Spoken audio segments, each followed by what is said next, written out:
Hello बच्चों, let's see this question. The equilibrium constant for the reaction Sr solid plus Mg2 plus aqueous giving Sr2 plus aqueous plus Mg solid is 2.69 into 10 to the power 12 at 25 degrees Celsius. The E naught for a cell made up of strontium electrode and magnesium electrode half cells. वही पूछा E naught की value. Option है हमारे पास 0.3667 volt, 0.7346 volt, 0.1836 volt and 0.1349 volt. चलिए इस question को solve करते हैं बच्चों, और सबसे पहले ये देखते हैं कि इस क्वेश्चन को सॉल्व करने के लिए हमारे पास कौन सी की कॉन्सेप्ट की जानकारी होनी चाहिए. देखिए, की कॉन्सेप्ट की अगर हम बात करें तो ये सवाल जो है बेसिकली हमारे पास वो ईएमएफ ऑफ सेल और जो इक्विलिब्रियम कांस्टेंट होता है उसके रिलेशन के बीच का है. तो एक्चुअल में ई नॉट सेल जो होता है बच्चों, वो होता है 2.303 R T upon N F log K E Q, जो कि के ई क्यू मतलब वो इक्विलिब्रियम कांस्टेंट है. इसी का हमें यही रिलेशन हमें यूज करना है. ठीक है, अब ये रिलेशन आया कैसे, तो ये बेसिकली नर्स्ट इक्वेशन से आता है. नर्स्ट इक्वेशन जो कि होता है E cell is equals to E not cell minus 2.303 R T upon N F log Q होता है.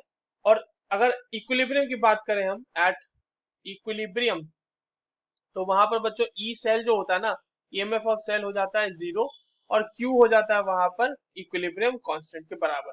तो जब आप 0 रखोगे तो वहां से आपको ये रिलेशन जो है, जो हमने लिखा हुआ है ऊपर, वो आ जाएगा 2.303 R T upon N F log K E Q. ठीक है, अब इसी चीज को हमें यूज करना है. अब हमारे पास देखिए यहाँ पर क्वेश्चन में हमें कहा गया है कि टेम्परेचर है 25 डिग्री सेल्सियस. तो जब आप 25 डिग्री सेल्सियस की बात करेंगे तो वहां पर जो आपके पास ये वैल्यू है ना 2.303 आर टी अपॉन एफ, इसकी वैल्यू जो हो जाती है उसी के लिए मैं लिख लेता हूँ that E not cell will be equal to 0.059 divided by N log K, या फिर के ई क्यू जो लिखना, मैं के ई क्यू ही ले लेता हूँ.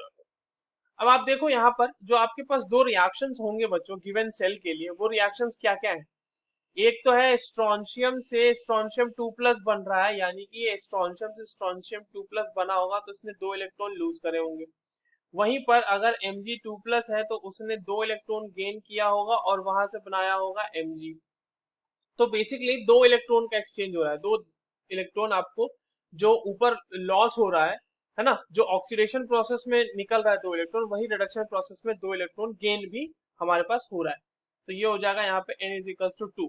अच्छा, अगर हम ऑक्सीडेशन और रिडक्शन की बात करें बच्चों तो कैसे होगा, वो किस किस इलेक्ट्रोड पे होगा. तो देखिए, कैथोड पे होगा आपका रिडक्शन और एनोड पे होगा आपका ऑक्सीडेशन. ठीक है, तो इतनी सारी चीजें हमें पता चल चुकी. तो अब ये जो इक्वेशन हमने लिखा है इसमें इन सारी वैल्यूज को हम लोग पुट कर देते हैं.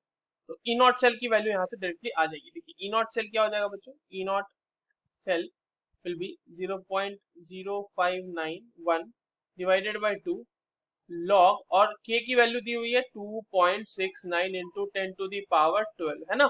अब देखो, ये सारी वैल्यूज जो है आपको फाइनली ई नॉट सेल की वैल्यू दे देंगे. तो यहाँ पर ये वैल्यूज, इसको थोड़ा सा सिंप्लीफाई कर लेते हैं बच्चों. ये हो जाएगा आपका 0.0295. ठीक है, अंदर आ जाएगा ये log 2.69 plus log 10 to the power 12. ठीक है, और आपके पास ई नॉट की वैल्यू जो होगी वो वोल्ट में आएगी. ये हो जाएगा 0.0295 लॉग 2.96 की वैल्यू हो जाएगी 0.43. और आप ध्यान से देखें, लॉग 10 टू दी पावर 12 की वैल्यू क्या हो जाएगी, 12, क्योंकि ये हो जाएगा 12 इंटू लॉग 10 और लॉग 10 की वैल्यू होती है 1, तो ये हो जाएगा 12 वोल्ट. और ये फाइनली आपके पास जो वैल्यू आएगी वो आएगी 0.3667 volt. So this is given in the option number 1, which is your correct answer. I hope you understood this well. All the very best.